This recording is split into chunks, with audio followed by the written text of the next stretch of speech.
यह कहानी एक छोटे से गांव के एक किसान की है जिसका नाम रामू था। रामू के पास थोड़ी सी जमीन थी जिस पर वह अपने परिवार के लिए खेती करता था।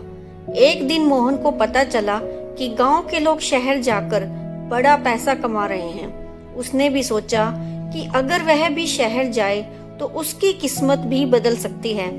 इस विचार के बाद मोहन ने दिन रात इसी बात पर सोचना शुरू कर दिया कि कैसे वह अपनी जिंदगी को और बेहतर बना सकता है।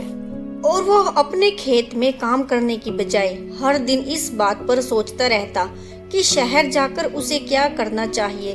धीरे धीरे उसकी मेहनत कम होती गई और उसकी फसलें भी खराब होने लगी। मोहन का सोचना कभी खत्म नहीं हुआ और उसका दिमाग हमेशा इसी चिंता में लगा रहता कि कहीं वह अपनी किस्मत बदलने का मौका खो न दे।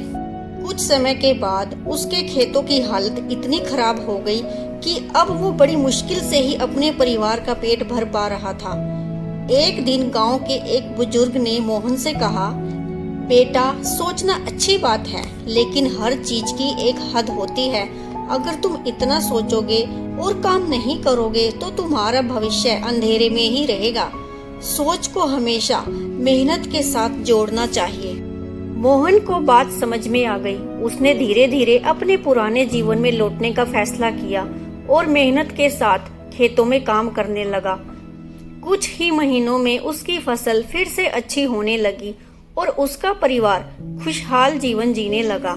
इस कहानी से हमें यह सीख मिलती है कि सिर्फ सोचना ही काफी नहीं होता, हमें अपने विचारों को कर्म में बदलना भी उतना ही जरूरी होता है। Thanks for watching.